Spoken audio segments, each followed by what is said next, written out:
Pemda Provinsi Papua Barat diminta menggratiskan biaya RT-PCR bagi pelaku perjalanan karena tidak efektif mengatasi penyebaran virus COVID-19 dan cenderung menjadi lahan bisnis terselubung. Ketua Komisi 1 DPRD Provinsi Papua Barat, Abdullah Gassam, meminta pemerintah daerah Provinsi Papua Barat untuk menggratiskan Reserve Transcriptase Polymerase Chain Reaction atau RT-PCR yang biayanya kini resmi ditetapkan terhadap para pelaku perjalanan. Dengan surat edaran yang baru Menurut Ketua DPW PKB Papua Barat tersebut, kebijakan tersebut tidak efektif dalam upaya meminimalisir penyebaran COVID-19, bahkan cenderung menjadi lahan bisnis terselubung pihak tertentu dan merugikan masyarakat. Berdasarkan surat edaran Gubernur Provinsi Papua Barat tertanggal 29 Oktober 2021 tentang ketentuan perjalanan orang dan batas tarif tertinggi RT-PCR, permintaan sendiri dan mandiri berbayar sebesar Rp300.000 per orang. Surat edaran yang baru dikeluarkan oleh Gubernur Papua Barat, kalau menurut hemat saya, dengan mempertimbangkan berbagai aspek ekonomi, sosial kemasyarakatan, maka sebaiknya digratiskan saja. Artinya dengan gratis itu maka tentu berdampak kepada pemulihan ekonomi kita itu semakin cepat, transportasi kita itu semakin lancar.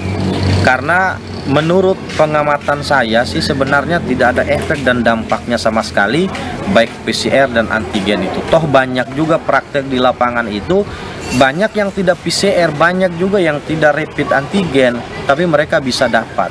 Nah di sini yang saya lihat yang terjadi itu justru ada proses bisnis terselubung yang dilakukan, sehingga kasihan, ini kan merugikan kita semua, merugikan masyarakat. Jadi dengan berbagai pertimbangan, kondisi COVID hari ini ya sudah menurut pengamatan ini kan sudah agak mulai menurun.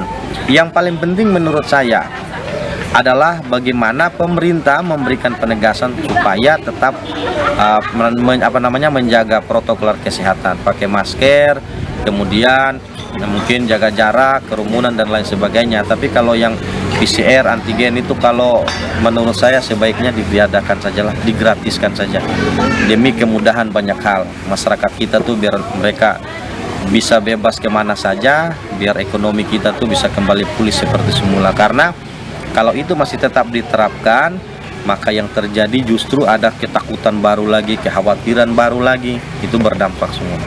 Surat edaran yang baru dikeluarkan oleh Gubernur Papua Barat, kalau menurut hemat saya, dengan mempertimbangkan berbagai aspek ekonomi, sosial kemasyarakatan, maka sebaiknya digratiskan saja. Artinya dengan gratis itu maka tentu berdampak kepada pemulihan ekonomi kita itu semakin cepat, transportasi kita itu semakin lancar. Karena menurut pengamatan saya sih sebenarnya tidak ada efek dan dampaknya sama sekali baik PCR dan antigen itu. Toh banyak juga praktek di lapangan itu, banyak yang tidak PCR, banyak juga yang tidak rapid antigen, tapi mereka bisa dapat. Nah di sini yang saya lihat yang terjadi itu justru ada proses bisnis terselubung yang dilakukan, sehingga kasihan, ini kan merugikan kita semua, merugikan masyarakat. Anggrini Sumpung, CWM Channel.